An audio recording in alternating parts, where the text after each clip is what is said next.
Учесниците дискутираа на тема еволуција на НАТО, стратешки концепт за 2010 и натаму.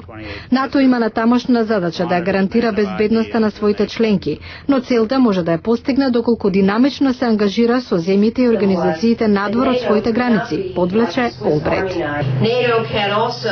НАТО може да влијае на безбедноста и преку продолжување на политиката на постепено проширување. Потенцијалните членки на Алијансата од Западен Балкан и Евроатлантскиот регион пошироко имаат право на честно разгледување на нивните аспирации врз основа на истите правила што важеа за веќе постојните земји членки.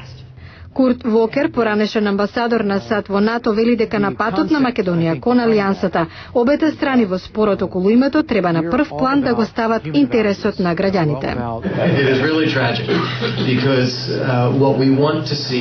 Навистина е трагично, бидејќи сакаме да видиме човеков напредок, демократија, пазарна економија, владење на правото, стабилност, безбедност, а на Балканот имаме многу незавршена работа. Регионот би требало да биде дел од главнината на Европа и го има секое право да се развива на ист начин како и Западна или Централна Европа.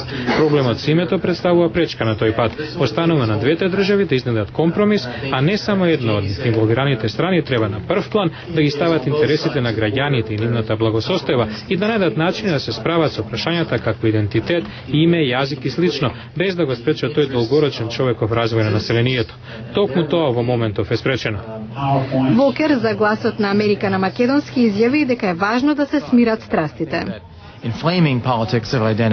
Потпалување на политиката за идентитет или тврдење за идентитетот не треба да биде она со кое се бави една влада. Треба прво да се бави со благосостојбата на народот. За Джейми Ши, директор за политичко планирање од приватната канцеларија на генералниот секретар на НАТО, кој говореше преку видео врска од Брисел, апсолутно е потребно обете страни да прифатат некаков компромис, а тоа нема да се случи ако една од државите чини 100%, а другата 0%. Со полна агенда пред себе, НАТО се обидува да се соочи со новите предизвици, успешно да се адаптира и да гарантира дека и натаму ќе остане стратешки партнер во меѓународната безбедност, беше главната порака на конференцијата во Вудро Вилсон центарот во Вашингтон. Јулија Велковска, Глас на Америка на македонски.